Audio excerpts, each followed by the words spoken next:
Boa tarde, irmãos. Paz seja com todos. É um prazer mais uma vez estar com você, né? Você aí na sua casa e a gente aqui nesse ambiente lindo, né? Para juntos louvarmos o Senhor Jesus, engrandecermos o nome dele, cultuarmos ao Senhor. É muito importante a gente cultuar a Cristo, né? E hoje um domingo especial que é um domingo de Santa Ceia, domingo de comunhão, um dia de renovação da nossa aliança com Cristo, um dia que a gente vai trazer à memória o sacrifício de Jesus por nós, né? A vitória de Jesus na cruz por todos nós, amém? Vamos iniciar como a gente sempre costuma iniciar, que é orando e agradecendo a Deus. Aí você na sua casa, você agradece a Deus pela tua vida, pela tua família, pelas tuas lutas, que são oportunidades de o Senhor operar milagres em você e através de você. Deus Todo-Poderoso, nós te louvamos, ó Pai, por mais um dia, que o Senhor está nos dando saúde, que o Senhor está nos dando a oportunidade de vivermos com a nossa família, de vivermos em comunhão. Senhor Jesus Cristo, perdoa os nossos pecados, pecados que cometemos por pensamentos, por palavra, por atitude, quando falamos demais, quando pecamos contra o nosso próximo, quando pecamos contra nós mesmos. Muitas vezes a gente faz pecado, a gente comete pecados que não agradam o Senhor. Perdoa-nos, que nós possamos, que o Senhor venha desvendar os nossos olhos, que a gente venha enxergar a tua glória, venha ter o foco na tua palavra e venha andar de acordo com o que a tua palavra nos manda. Senhor Jesus Cristo, abençoa a nossa família, abençoa o nosso lar, abençoa a nossa igreja, receba o nosso culto nessa tarde, que nós venhamos diminuir e que o Senhor cresça, como disse João Batista e como disse Moisés. Se o Senhor não for conosco, não nos faça sair daqui. Nós precisamos, nós não só queremos, mas nós precisamos da presença do Senhor ao nosso lado todos os dias, como fala um salmo muito conhecido, o Salmo 121, na entrada e na saída, onde quer que a gente venha estar. Estende as tuas mãos poderosas e potentes em direção à nossa casa, concedendo saúde, concedendo livramento, concedendo salvação, libertação, paz, prosperidade e toda sorte de bênção para essas famílias que estão conectadas conosco hoje, no nome de Jesus. Amém e glória a Deus. E vamos louvar o Senhor nessa tarde.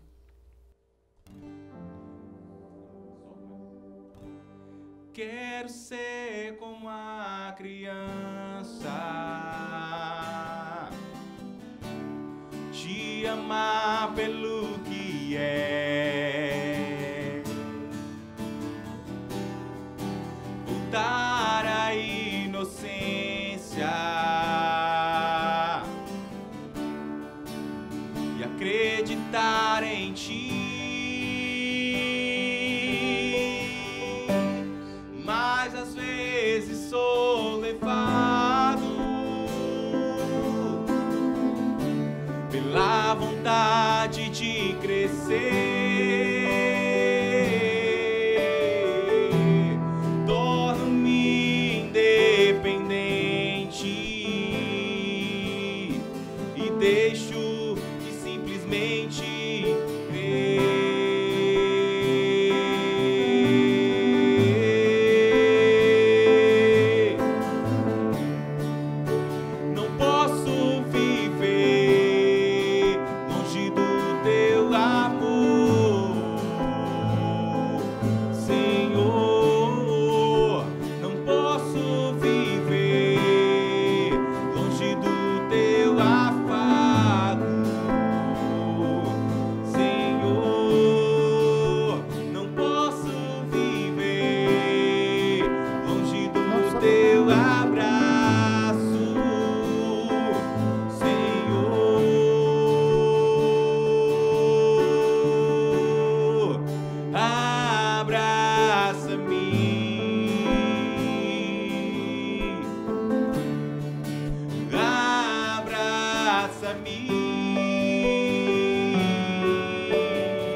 Amar pelo que és,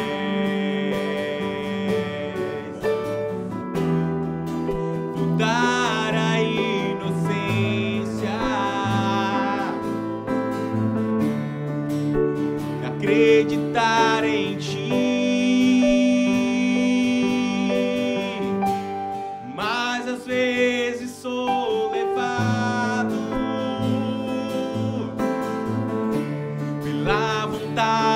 de crescer,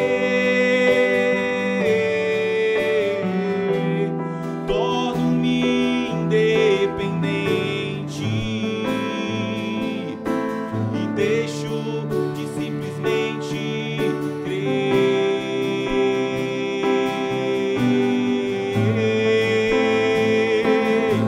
Oh, oh, oh, não posso viver longe do teu amor, Senhor. Não posso viver longe do teu afago, Senhor. Não posso viver longe do Dá tempo. teu abraço, Só ver um negocinho aqui. Senhor.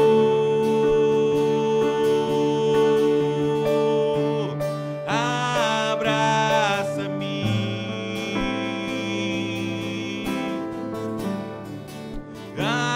abraça-me,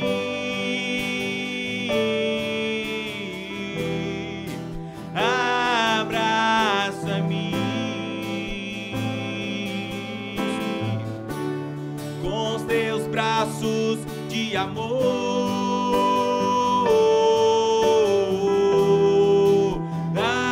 Abraça-me,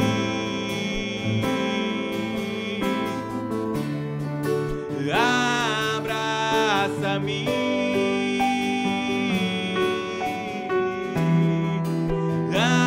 abraça-me com seus braços de amor. Pai seja convosco. É muito bom poder estar com você novamente. E hoje é para nós um dia muito especial, porque é o dia de Santa Ceia, o dia em que vamos comer do pão e bebermos do vinho, simbolizando a carne e o sangue de Jesus. Mas vamos fazer uma oração antes de ouvirmos a palavra de Deus. Senhor nosso Deus, estamos na sua presença. Pedimos perdão dos nossos pecados, das nossas faltas, das nossas falhas e iniquidades. E pedimos para o Senhor limpar o nosso coração e aumentar a nossa fé e a nossa confiança. Que possamos então estarmos cada vez mais firmes e fortes na sua presença. É o que te pedimos e te agradecemos. Amém. Se você tem uma Bíblia, abra a sua Bíblia no livro de 2 Timóteo, no capítulo 13, do versículo 1, que fala alguma coisa muito para esses dias. O título aqui de todo esse texto é o seguinte: os males e as corrupções dos últimos dias, diz aqui o apóstolo São Paulo. Uma previsão há quase 2000 anos dos acontecimentos comportamentais que estamos tendo agora, nos dias atuais. Eu quero compartilhar com vocês. Diz assim, no capítulo 3, do versículo 1 em diante: sabe, porém, isto: nos últimos dias sobrevirão tempos difíceis, disse o apóstolo São Paulo, pois os homens serão egoístas, avarentos, jactanciosos ou orgulhosos, arrogantes, blasfemadores, desobedientes aos pais, ingratos e irreverentes, desafeiçoados, implacáveis, caluniadores, sem domínio de si, cruéis, inimigos do bem, traidores, atrevidos, enfatuados ou arrogantes, mais amigos dos prazeres que amigos de Deus, tendo forma de piedade, negando-lhes, entretanto, o poder. Foge também destes. Essa palavra aqui, ou esse escrito, foi feito de Paulo para o Timóteo, o rapaz que ele estava preparando para o ministério, que era neto de uma serva de Deus muito conhecida. Sua avó parece que era Lloyd e sua mãe Eunice. E Paulo orientava através da palavra de Deus na sua experiência. Ele era um menino muito novo, tentando explicar para eles algumas coisas. E eu quero, nesta tarde, quase noite, conversar com você e quero falar novamente sobre a volta de Jesus, gente. Sobre a vinda de nosso Senhor Jesus Cristo. Vocês sabem, quando você lê a Bíblia, que você percebe, por exemplo, quem é estudioso, que existem inúmeros sinais ou até mesmo profecias dadas por Jesus e por profetas antigos que falam dos acontecimentos e que esses acontecimentos deveriam servir unicamente de referência para nós, que nós estávamos então perto do arrebatamento. E geralmente tudo aquilo que os profetas falaram e o próprio Jesus falou estavam muito diretamente ligados. Os maiores sinais são sinais políticos, são acontecimentos políticos, coisas que deverão acontecer no meio da política globalizada, de tudo aquilo que deve acontecer no mundo. Nós estamos vendo, por exemplo, que as coisas estão acontecendo agora, se definindo agora, assim como que um caminho que estamos indo para um líder único, que é o que a Bíblia nos alerta, de que um dia teremos um único líder no mundo, um homem que vai dominar o mundo, que a Bíblia diz que vai ser o anticristo, um homem que vai ter o poder de conseguir fazer com que as outras nações se submetam a ele. Nós não sabemos qual é o expediente que ele vai usar, mas o certo é que a Bíblia diz que ele vai ser o único líder na terra. E quando ele estiver reinando sobre a terra, diz a palavra de Deus, ele vai sentar no trono como se fosse um Deus, diz a palavra de Deus. E esse trono vai estar lá no templo em Jerusalém, no lugar onde nós estamos esperando que vai ser reconstruído, pelo menos são os sinais da própria palavra de Deus, as profecias, e ele vai quebrar um monte de acordos, ele vai fazer alianças e vai quebrar, vai fazer acordo e vai quebrar. Mas ele vai ser um líder político muito forte, que a Bíblia diz, que vai se aliar com um homem chamado falso profeta, que também vai ser contra Cristo. Tudo é contra Jesus. O anticristo, o nome já diz, anti quer dizer contra, é contra Jesus. E o falso profeta vai ser um líder religioso que também vai ser contra Jesus, e eles vão se unir, as duas forças, o poder da política e o poder da religião, e vão exercer esse poder no mundo. E quase tudo que você ouve está diretamente ligado a muita questão política. Mas Jesus e o apóstolo São Paulo procuraram mostrar para nós que os sinais não são só políticos, não. Os sinais também são comportamentais. É a mudança de comportamento das pessoas. E quando você para poder pensar um pouco no mundo em que nós vivemos hoje, e você se reporta um pouco mais para trás, um pouco mais para o passado, você consegue perceber que muitos dos valores cristãos, muitos dos valores da fé, eles têm sido unicamente solapados por uma única intenção de desmistificar essa força que a fé tem, os ensinamentos de Jesus têm na vida das pessoas, a ponto então de moldá-las e de mudá-las de uma forma poderosa, como nós temos percebido aí milhões e milhões de testemunhos de pessoas que mudaram suas ações, mudaram as suas atitudes e mudaram o seu comportamento. E Paulo falou então que nos últimos dias, disse ele nesse texto que eu li para vocês, que nós íamos viver tempos difíceis, disse ele. E esses tempos difíceis estariam diretamente ligados ao comportamento das pessoas. E quando ele começou a falar sobre esses tempos difíceis, e a gente começa a ler sobre isso, a gente começa a perceber que nós temos, na verdade, vivido essa realidade toda e percebido também que as pessoas estão muito diferentes na sua maneira de olhar a vida, na sua maneira de tratar com outras pessoas, o que prova então que Paulo falava dos tempos difíceis e com certeza os tempos difíceis que nós estamos vivendo, não tenho dúvida que são esses tempos do século XXI. Ele começa dizendo o seguinte, que as pessoas seriam egoístas. O que é egoísta? Egoísta é a pessoa que só pensa em si. É quando você realmente não tem uma visão mais altruísta da vida, não tem uma visão de que as pessoas possam estar inseridas ali na sua própria vida e que elas têm importância. Mas quando você simplesmente simplesmente está preocupado unicamente com você mesmo. É quando você não tem disponibilidade para o outro e não está nem um pouco sensível com a necessidade que outras pessoas possam então estar tendo à sua volta, com coisas que de repente você poderia ser muito útil, poderia ajudá-las, você se torna completamente indiferente a tudo isso. E você pode perceber que os dias atuais são assim. Todo mundo está preocupado consigo mesmo, com os seus interesses. Não importa que os seus interesses atendidos venha simplesmente quebrar alguém ou destruir a vida de alguém ou venha causar prejuízo para o outro. Pouco importa os outros, o que importa somos nós, às vezes, é esse pensamento egoísta, os nossos interesses, aquilo realmente que provoca o meu bem-estar. Isso é o egoísmo que falava o apóstolo São Paulo.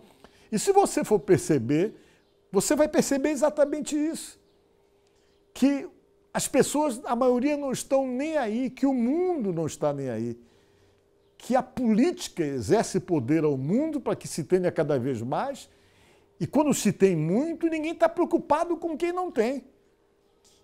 Eu li uma certa ocasião algo no informativo que dizia o seguinte, que os Estados Unidos havia gasto com a guerra do Iraque 400 bilhões de dólares. Gastaram para poder simplesmente estabelecer um poder democrático no lugar que nunca aconteceu.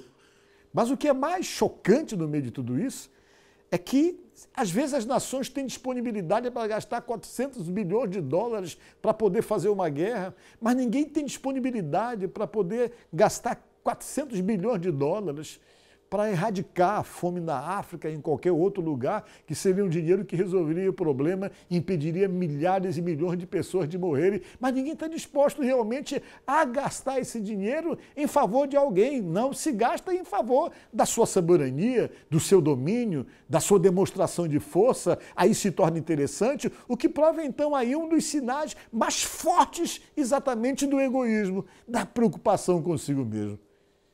E Paulo falou que nos últimos dias as pessoas seriam egoístas. Além de egoístas, seriam avarentos. O que é avareza? Avareza é o amor ao dinheiro. Isso é avareza. É quando o dinheiro passa a ser para você a coisa mais importante.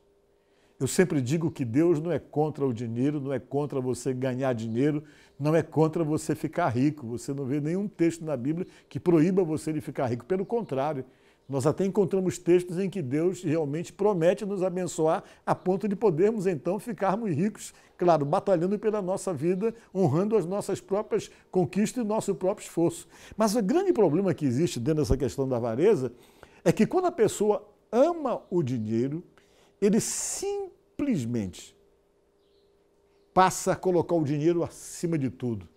Tem pessoas que matam por causa do dinheiro, tem pessoas que rompem amizades por causa do dinheiro. Existem irmãos e famílias que se tornam inimigas ferrenhas porque às vezes estão disputando algum tipo de herança e às vezes na disputa da herança onde entra o dinheiro existem famílias que esquecem que estão realmente lidando com irmãos, com parentes, com pessoas do próprio sangue unicamente por causa do dinheiro e essa luta e essa obsessão pelo dinheiro, ela às vezes invade não somente os interesses individuais das pessoas, mas envolve interesse de instituições, até de instituições religiosas, onde as pessoas quebram regras e fazem qualquer coisa unicamente para poder obter o dinheiro. Isso é a avareza que fala aqui a palavra de Deus, que falou o apóstolo São Paulo, que as pessoas nos últimos dias seriam muito avarentas, seriam orgulhosas demais.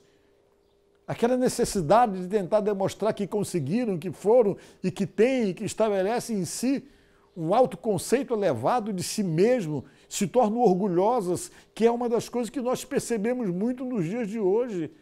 Aquela necessidade de ter que mostrar que tem, aquela necessidade onde as pessoas se autoafirmam através da demonstração de suas conquistas, do seu poder, daquilo que tem. O orgulho tem tomado conta exatamente dos seres humanos que vem trazendo a reboque a arrogância. Quando as pessoas se tornam arrogantes, autossuficientes a ponto de não considerarem ninguém, de não respeitarem ninguém, que isso aí já é praticamente um subproduto do orgulho, porque todo orgulhoso se torna arrogante, todo arrogante não ouve ninguém, todo arrogante não se submete a nada, todo arrogante não ouve ninguém, não aprende com ninguém, sempre está certo em tudo, exatamente por quê? Porque o orgulho que cria essa arrogância faz com que a pessoa se torne uma pessoa egoísta, individualista e preocupada unicamente consigo mesmo e acima de toda a verdade. E nós temos visto muito pessoas que são tão orgulhosas, tão eretas que parece que engoliram um cabo de vassoura, não se dobram para nada, nunca admitem nada. Nós vivemos num mundo de arrogantes. E ele falando disse que essas mesmas pessoas que mudariam o seu comportamento seriam blasfemadores. Blasfemar é falar mal de Deus, até dos homens. Usar de palavras que ferem moral, que ferem exatamente a dignidade das pessoas.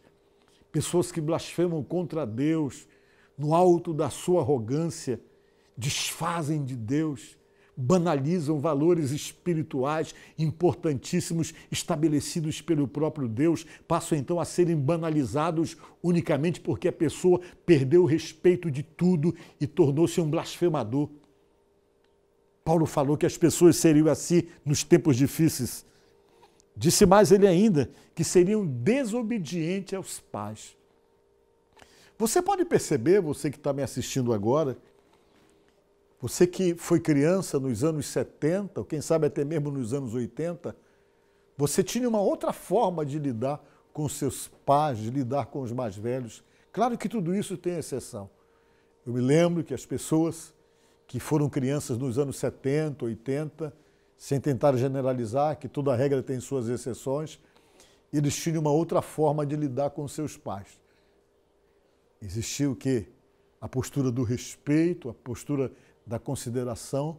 Os pais sempre estavam certos, ainda que estivessem errados, exatamente por conta da honra. E quando você lê a Bíblia, você percebe, por exemplo, que um dos mandamentos de Deus era exatamente esse, ou é exatamente esse: honrar pai e mãe. E diz a palavra que é para você poder ser de longa vida sobre a terra, viver muito e para que tudo dê certo para você. E a gente se criava mais ou menos fundamentado nesse princípio, que mãe e pai tem que ser honrado, mãe e pai tem que ser considerado, mãe e pai tem que ser respeitado. Mas hoje nós percebemos, por exemplo, que parece assim que solaparam exatamente esses valores, essa importância que tem, porque sempre nós somos aí impactados com uma notícia negativa de algum filho que mata o pai ou que mata a mãe, alguma coisa que há alguns anos era difícil de nós ouvirmos. Pai e mãe, quando ficam um pouco mais velhos, já não tem mais voz, já não tem mais relevância o que eles falam ou o que eles podem aconselhar. Existem alguns que extrapolam, que chegam simplesmente a colocá-los nos asilos e ficam anos sem lá visitá-los, como a gente tem realmente tomado conhecimento quando vamos fazer qualquer visita em determinado asilo. Sempre nos deparamos com aqueles pais que são colocados ali e que sempre falam que estão com muita saudade dos filhos e que os filhos não vão vê-los. Isso é o quê? Falta de sensibilidade. A falta de valorizar quem tem que ser valorizado. Nós temos visto muito isso nos dias de hoje, o que prova essa mudança de comportamento como os sinalizadores dos tempos difíceis. E Paulo, falando ainda sobre isso, ele falou, além da desobediência aos pais, ele falou sobre ingratos, que as pessoas se tornariam ingratas. O que é ser ingrato? É quando você não consegue reconhecer o bem que alguém possa ter feito a você. E você que está me assistindo, você sabe que nós vivemos num mundo exatamente assim. Quando você faz o bem, não fique muito esperando algum tipo de reconhecimento. Faça por Deus, faça pela fé que você tem, mas não na espera de algum reconhecimento disso, porque o que a gente percebe nos dias atuais, que você pode fazer 1000 coisas em favor das pessoas. O dia que você não fizer 1001, todas as 1000 coisas que você fez, elas não têm importância, elas não têm relevância. Às vezes você perde o amigo, perde o companheiro, perde o apoiador, unicamente por quê? Porque você deixou de fazer uma coisa, mesmo fazendo 1000 coisas. As pessoas não têm parâmetro com respeito à importância que alguém possa ter da sua própria vida. Porque saiba que todas as pessoas que de repente te fizeram bem, ou que foram colocadas ali e que de alguma forma te impulsionaram, te ajudaram, elas não estiveram ali por acaso, elas foram colocadas por Deus. Foi Deus que as direcionou para serem bênção na sua vida, para apoiarem você, para ajudarem você. Elas não estão ali por acaso. Deus achou que você tinha condições de fazer alguma coisa por elas e simplesmente direcionou você. E você tem que valorizar isso, porque ao valorizar, você não está só valorizando a pessoa, mas ao próprio Deus que usou aquela pessoa como instrumento de bênção na sua própria vida. Mas hoje, diz aqui o apóstolo São Paulo, que nos tempos difíceis as pessoas seriam ingratas, completamente ingratas, além de ingratas, seriam irreverentes. O que é uma pessoa irreverente?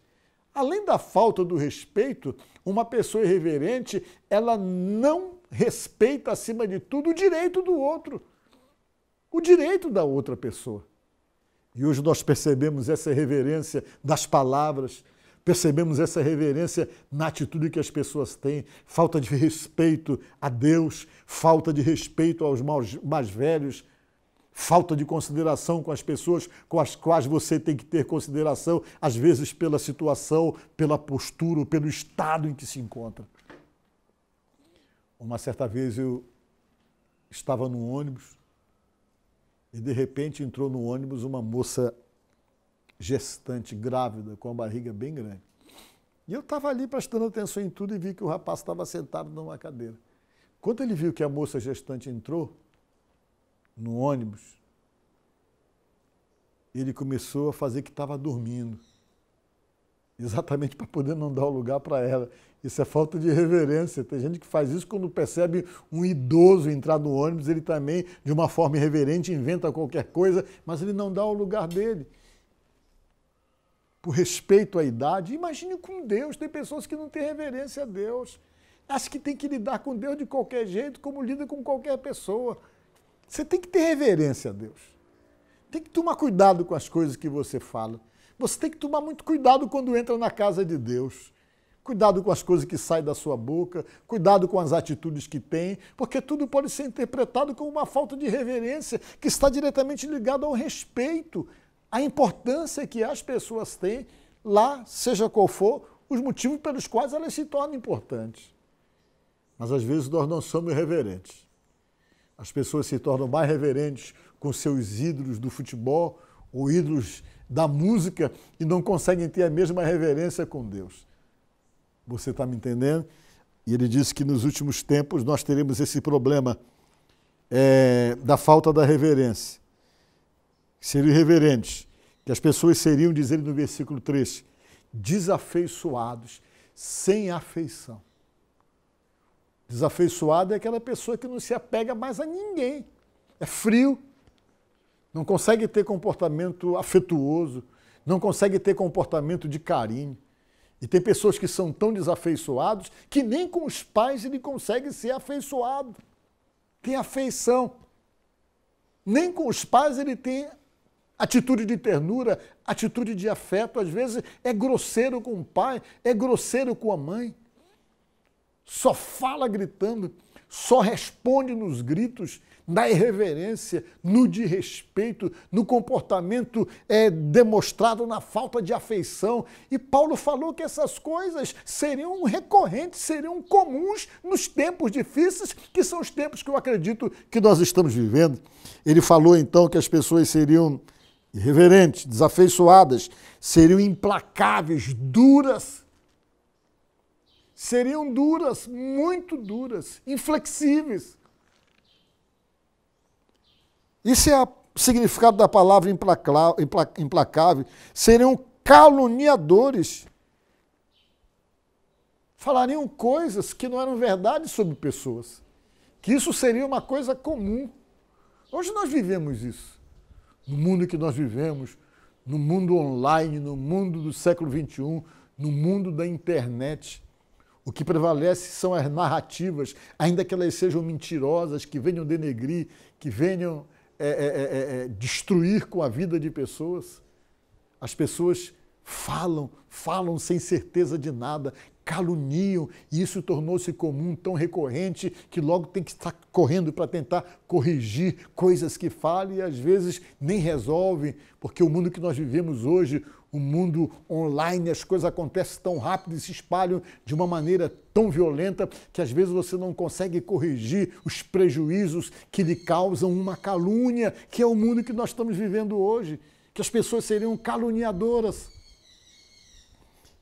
E ele disse mais ainda, caluniadoras sem domínio de si, sem controle, sem domínio de si, cruéis.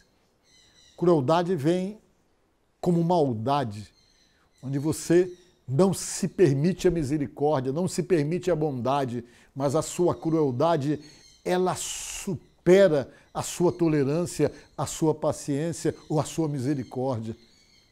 Cruel é quando a pessoa não sente pena, é quando a pessoa quer ver realmente o outro ser destruído ou quer ver uma situação que não seja do seu interesse se quebrar, se acabar unicamente porque não é o seu interesse. Isso é crueldade.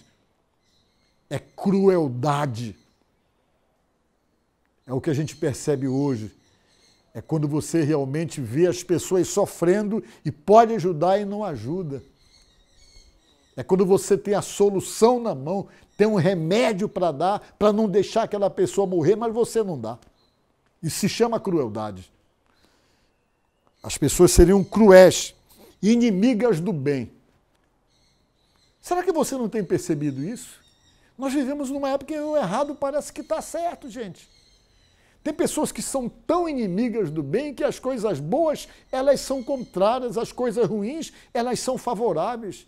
E nós vivemos em uma situação, como falou o Rui Barbosa, que por prevalecer a nulidade, por realmente as pessoas insistirem em tantas coisas que nós sabemos que não estão certas e erradas, com o passar do tempo o errado se torna certo. Na cabeça de muitas pessoas, pessoas que se tornam inimigo do bem, inimiga das coisas certas, se tornam sempre a favor daquilo que não está certo, daquilo que não é moralmente correto, daquilo que não tem um princípio correto das coisas. Inimigos do bem, falou ele. Traidores, você sabe o que é trair. Atrevidos, aquela pessoa que afronta o tempo todo e não se dobra. Ele afronta, nunca se cala, ele é atrevido, mesmo estando errado. Infatuado, que é orgulhoso. Mais amigo dos prazeres que amigos de Deus. Tendo forma de piedade, só tem o jeito. Parece que é piedoso, mas nega, disse o apóstolo São Paulo, entretanto, o poder. Foi o que ele falou, que às vezes as pessoas parecem que são piedosas, mas é só aparência de piedade, mas não há piedade nas ações, na atitude e na tolerância. Por que estou pregando isso para você nesta tarde quase noite? Só para dizer para você que o mundo está mudando, em alguns aspectos está mudando para pior. E todos esses acontecimentos, todos esses sinalizadores comportamentais que eu falei para vocês, é do seu conhecimento. Você sabe que o mundo está realmente assim. Você sabe que a nossa luta com pessoas se torna uma luta desafiadora. E o que eu quero dizer para você, que todos esses acontecimentos estão registrados aqui, para dizer para você somente uma coisa, se prepare, porque Jesus Cristo logo vai voltar para poder levar a sua igreja e pelos sinalizadores, pelos sinais, de repente, pode ser ainda da nossa geração ou da geração dos nossos netos. Mas os acontecimentos, os sinais, só nos provam uma coisa, que Jesus Cristo está voltando, que essas coisas todas que eu falei para vocês já foram previstas e estão aqui, que é a realidade dos acontecimentos de hoje. Então nós temos então que levarmos a vida cristã, a vida com Deus, como algo muito sério, porque logo Jesus Cristo vai voltar para arrebatar a sua igreja. Pensa nisso, que Deus abençoe você no nome de Jesus. Amém? Nós vamos agora fazer a ceia. Você que está em casa, prepare o seu pão, prepare o seu suco de uva, o seu vinho, para nós fazermos exatamente essa parte. Quero chamar aqui. Daqui para a gente só fazer junto. Tem mais a... Vejam bem, eu quero falar com você sobre a ceia, gente. Ela tem um significado muito importante. Significa o quê? Que Jesus morreu por você e que Ele vai voltar para buscar você. Esse é o significado da ceia. Jesus teve uma sacada de mestre quando Ele estabeleceu a ceia para nós fazermos. Porque quando Ele estabeleceu isso fez com que o cristianismo não caísse no esquecimento.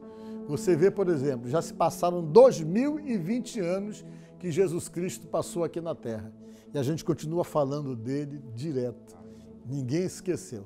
Tantos outros homens do passado caíram no esquecimento, não são lembrados mais, mas Jesus é lembrado porque Ele estabeleceu o seguinte: olha, gente, disse Ele, aquele que não comer da minha carne e não beber do meu sangue, não tem parte comigo, disse Jesus.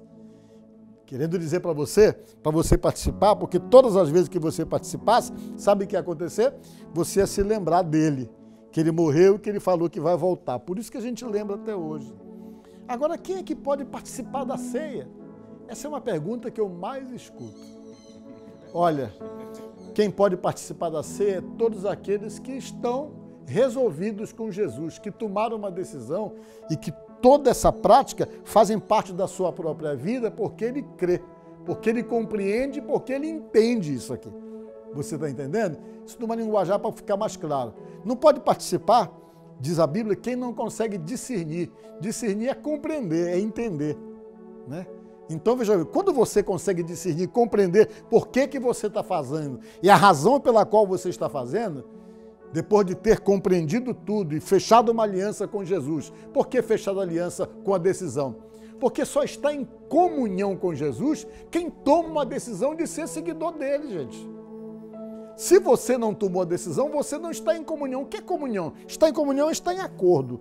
Está associado com aquela verdade ali. Aí você, então, se torna o quê? Se torna participante da verdade com a qual você tem comunhão. Então, se você não tomou sua decisão, espere a hora de você tomar a decisão, de fazer a sua escolha para você tomar, para poder comer o pão e beber o vinho, porque a Bíblia diz que se você não está discernindo, que você come e bebe juízo para si, diz a palavra. Diz a Bíblia que você pode ficar até fraco ou doente, diz a palavra de Deus. Mas a pergunta que as pessoas me fazem muito é: mas eu pequei essa semana, como é que eu faço? E agora? Né? E tem pessoas que falam: se você pecou, fica aí de molho durante 6 meses, depois de 6 meses você vai ser readmitido. E não é assim.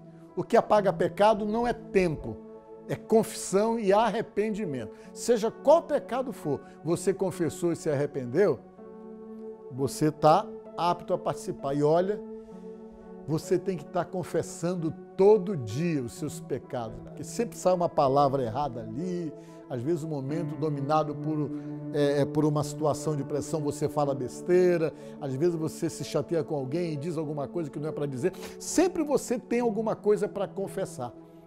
Sempre tem. Um pensamento que chega na mente numa hora errada, motivada por alguma coisa. Então sempre tem motivo para poder estar confessando. E a Bíblia diz que se alguém disser que não tem pecado é mentiroso e a verdade não está nele, diz a palavra de Deus lá na Epístola de Pedro. Então é preciso confessar, é preciso se arrepender e dizer: Jesus, eu quero acertar, quero viver o melhor que eu posso. Eu confesso os meus pecados e vou comer o pão e beber o vinho em memória, lembrança da sua morte, esperando a sua volta. Amém? Então feche os olhos aí onde você está e confesse seus pecados a Jesus, que depois nós vamos consagrar o pão que você tem nas mãos. Senhor Jesus, perdoa os nossos pecados, as nossas faltas, as nossas falhas que cometemos por pensamentos ou por atitudes, ou por palavras, ou por sermos indiferentes a coisas que não era para ser indiferente, ou por nervosismo, Deus, ou por ser nervoso demais e se permitir ter atitudes que não era para ter, ou falar as bobagens que não eram para ser faladas. Perdoa os nossos pecados, nós estamos reivindicando o poder do teu sangue para que venha sobre nós e nos purifique dos nossos pecados, do alto da cabeça à planta dos pés. Ao comermos deste pão e bebermos desse vinho, que a nossa vida seja fortalecida e que a nossa aliança contigo se sustente cada vez mais. Que essa comunhão com o Senhor, que ela fique inquebrável, indestrutível, Jesus. Trabalha das nossas vidas, é o que te pedimos. E nesta hora, nós consagramos esse pão que temos nas mãos e esses pães que as pessoas estão segurando aí em sua casa agora, Deus. Nós estamos consagrando ao Senhor. Amém.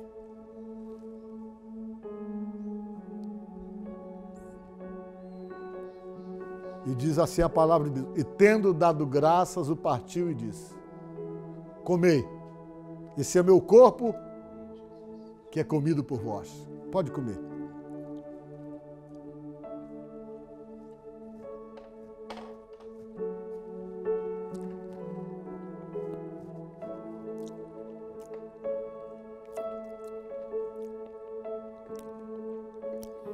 Eu vou tomar nesse aqui,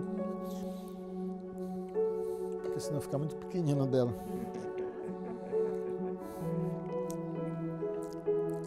Senhor nosso Deus, nós estamos consagrando esse vinho que simboliza o teu sangue derramado no alto da cruz do Calvário, Jesus. É esse sangue que nos purifica, é esse sangue que nos aproxima do Senhor.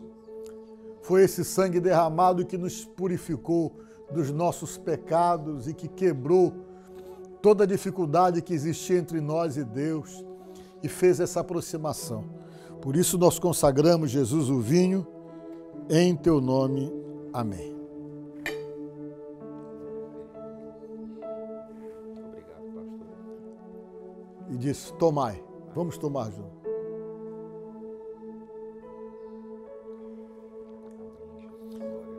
Vamos orar agradecendo. Faça uma oração de agradecimento. Glória a Deus. Senhor Jesus, nós te louvamos, ó Deus, porque o Senhor nos concedeu a oportunidade de renovarmos a nossa aliança contigo nessa tarde. Abençoa os lares, essas famílias que estão reunidas, fazendo aquilo que o Senhor ordenou, que é lembrando da tua morte, lembrando do teu sacrifício e se fortalecendo entre família. Tua palavra fala que onde há união, ali o Senhor ordena bênção e vida para sempre. Que o Senhor fortaleça os laços familiares nessa tarde, através dessa Santa Ceia, porque também é propósito de fortalecimento, e renova a aliança dessa família contigo e de um com o outro no nome de Jesus. Abençoa o decorrer deste mês. Ó Deus, que todas as portas que estão trancadas, que venham ser abertas no nome das portas da bênção para essa família, para essas pessoas, no nome de Jesus. Amém e glória a Deus. Obrigado porque você participou. E eu quero agradecer de coração a sua participação. Logo, logo a gente vai estar junto novamente participando, né? Presencial. Mas enquanto não podemos, estamos assim. E nós queremos agradecer você. Agradecer a sua oração, agradecer a sua disponibilidade, agradecer a sua contribuição, a sua oferta. Vocês que sempre têm ajudado, você sabe como é que se ajuda, se estiver pretendendo fazer isso aí. E eu não cesso de orar por vocês e pedir que Deus vos abençoe. Amém? Vamos orar pelo lar e pela casa de vocês. Senhor, nosso Deus e nosso Pai, em nome de Jesus eu oro agora por cada lar, por cada casa, por cada família agora. Que a sua presença esteja na casa desse irmão que nos assiste agora, Deus. Que esteja nesse lar e que o Senhor repreenda toda e qualquer ação maligna, toda e qualquer obra do diabo, seja repreendido de dentro desse lar, de dentro dessa casa. O inimigo, ele é sagaz, ele sempre vem com artimanhas, mas que o Senhor repreenda e que a presença dos anjos do Senhor prevaleçam dentro de nossa casa. Abençoe esse lar, Deus, e repreende toda perturbação, toda briga, toda contenda, toda desunião, toda miséria, seja repreendida em nome de Jesus. Repreende as situações de dificuldades, pessoas que estão desorientadas, sem saber o que fazer, sem saber como conduzir as suas vidas. Senhor, dá o direcionamento. Arruma a vida dessa pessoa. Não permita jamais, meu Deus, que a escassez ou a miséria chegue na casa desse irmão que nos ouve agora, Deus. Mas que o Senhor abençoe a nossa casa e a nossa família e nos dê prosperidade em todos os sentidos e nos dê a sua paz. É o que nós estamos te pedindo nesta oração e te agradecemos. Amém e amém. Olha, muito bom poder contar com você e até uma próxima oportunidade. Paz seja convosco e que Deus te conceda uma ótima semana. Fica com Deus.